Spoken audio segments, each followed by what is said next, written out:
Olá e sejam muito bem-vindos! Quando a gente ouve falar em grande tribulação, o que vem à cabeça? Geralmente são imagens de caos, de medo, de destruição, não é mesmo? Mas e se por trás de todo esse pânico popular existisse, na verdade, uma cronologia profética super detalhada? O que será que as fontes teológicas realmente descrevem?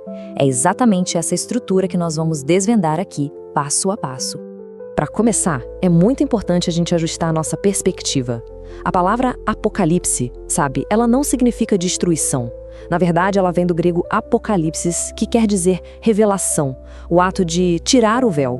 Então, o objetivo aqui não é um medo, mas sim um entendimento de eventos que, segundo essa visão, já foram revelados como parte de um grande clímax, um clímax divinamente planejado para a história.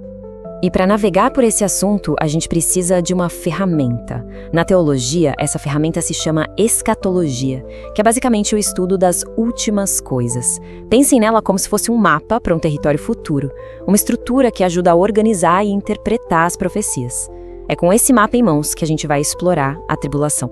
Ok, vamos ao que interessa. A chave para entender toda essa cronologia, de acordo com essa linha teológica, está numa profecia bem antiga, lá no livro de Daniel, capítulo 9. Essa profecia é considerada a espinha dorsal, o relógio profético que define o cronograma para os eventos finais, sempre com um foco especial em Israel. Bom, essa profecia fala sobre 70 semanas, e aqui está o ponto crucial da interpretação. As abordagens que analisam o texto de forma mais literal, dentro do seu contexto histórico, entendem que não se trata de semanas de 7 dias, mas sim semanas de anos, ou seja, cada semana profética equivale a 7 anos literais. Fazendo as contas, isso dá um total de 490 anos que foram decretados para cumprir propósitos bem específicos com a nação de Israel. Vamos ver como essa linha do tempo se desenrola. As primeiras 69 semanas proféticas, elas já teriam acontecido, se cumprido, terminando exatamente com a morte do Messias.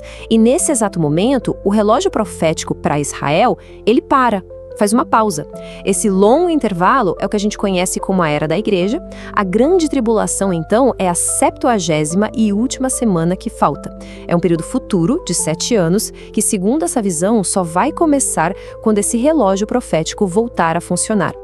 Então, como é que começam esses 7 anos? Ao contrário do que a gente vê na ficção popular, não é com uma guerra mundial gigantesca, mas sim com uma paz enganosa. O estopim de tudo é um acordo de paz de 7 anos, um acordo firmado entre uma liderança mundial muito carismática, o Anticristo, e a nação de Israel. É esse tratado que dispara o cronômetro final. A estrutura de poder que vai surgir nesse período é descrita como uma imitação deliberada da Santíssima Trindade, uma espécie de trindade satânica. Olha só, o dragão, Satanás, funciona como o antipai, a fonte de autoridade. A besta do mar, o anticristo, é o anticristo, o líder que recebe o poder e principalmente exige adoração. E a besta da terra, o falso profeta, atua como o anti-espírito, fazendo milagres para direcionar essa adoração toda para ele. Fica muito claro que a batalha final não é por território, é por adoração. Mas mesmo nesse cenário de caos, a narrativa descreve uma resistência muito forte. Enquanto o regime do anticristo vai consolidando seu poder, surgem 2 forças de oposição bem claras. A primeira, 144 mil evangelistas judeus que são selados com uma proteção divina para uma missão global. E lá em Jerusalém, o epicentro de todo o conflito, aparecem as 2 testemunhas, profetas com poderes sobrenaturais, que vão confrontar diretamente esse sistema do mal durante os primeiros 3 anos e meio. E aí, exatamente no meio dos 7 anos, a máscara cai. O anticristo quebra a aliança que ele fez com Israel. Isso acontece junto com a morte das 2 testemunhas, o que acaba silenciando a oposição profética. E então ele comete o ato supremo de blasfêmia, a chamada abominação da desolação. Ele invade o templo judeu, que terá sido reconstruído, e se autoproclama Deus, exigindo ser adorado. Esse evento é o ponto de virada que joga o mundo na fase mais intensa e brutal do período, a que Jesus mesmo chamou de grande tribulação. Para forçar essa adoração, o falso profeta implementa um sistema de controle total, a marca da besta, o famoso 666. É descrita como uma marca física mesmo, na mão ou na testa, com uma função dupla. Primeiro, o controle econômico. Sem ela, ninguém pode comprar ou vender. Simples assim. Mas o mais importante é que ela é um ato de lealdade espiritual. Aceitar a marca significaria uma submissão consciente ao anticristo, um ponto sem retorno que, segundo a interpretação, selaria o destino eterno de uma pessoa. E qual é a resposta divina a esse sistema global de adoração ao mal? A narrativa descreve o juízo de Deus sendo liberado sobre a Terra em 3 séries de 7 eventos. Cada série é mais intensa que a anterior. É como uma escalada, sabe? Um processo que vai se agravando a cada nova etapa. A progressão é clara e, bem, devastadora. A primeira série, os juízos dos selos impactam um quarto da Terra, trazendo guerra, fome. A intensidade aumenta com as trombetas, que já atingem 1/3 do planeta com catástrofes ecológicas e até tormento sobrenatural. E a série final, As Taças da Ira, é descrita como rápida, total e concentrada. É a ira divina derramada sem restrições sobre o reino do anticristo. A severidade e o alcance só aumentam a cada passo. Mas qual é o propósito de toda essa destruição crescente? A teologia por trás disso é bem clara. Esses juízos funcionam como avisos. Só que a narrativa enfatiza que, a cada etapa, a resposta da humanidade não é o arrependimento, mas sim a blasfêmia. Essa rebelião contínua é o que justifica a próxima fase ser ainda mais severa. A recusa em ouvir os avisos acaba intensificando a consequência.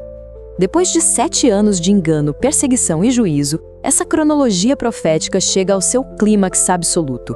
É um momento que encerra a tribulação e que, segundo a profecia, vai redefinir a história humana para sempre. Esse evento é a segunda vinda de Cristo. E aqui é crucial distinguir isso de um evento secreto ou sutil. A descrição é de um retorno público, visível no mundo inteiro e triunfal. Não mais o servo sofredor, mas o Rei dos Reis, retornando fisicamente à Terra com os exércitos celestiais para executar o juízo final e, enfim, estabelecer o seu reino. É nesse momento que acontece o Armagedon. E aqui tem um esclarecimento bem importante. Biblicamente, Armagedon não é uma guerra mundial entre nações rivais, uma contra a outra. É, na verdade, a campanha militar final, onde todas as nações do mundo, sob o comando do anticristo, unem suas forças com um objetivo insano: lutar contra o próprio Cristo na sua vinda. É o ato final de rebelião da humanidade contra a autoridade divina. Então, no fim das contas, qual era o propósito de todo esse período de 7 anos? A teologia resume isso numa finalidade dupla. Para as nações do mundo, foi um tempo de juízo, a resposta divina a uma civilização em rebelião. Mas para Israel, foi um tempo de purificação, uma espécie de crisol de aflição para levar a nação a finalmente reconhecer o seu Messias. Juízo para uns, redenção para outros, tudo acontecendo ao mesmo tempo. E tudo isso nos deixa com uma pergunta para a gente refletir. Deixando de lado as diferentes crenças sobre o futuro, fica a questão: de que maneira uma visão tão detalhada sobre o fim da história pode moldar a forma como uma pessoa vive o seu presente? É aí que a profecia distante encontra a vida real. Muito obrigado por acompanhar esta análise.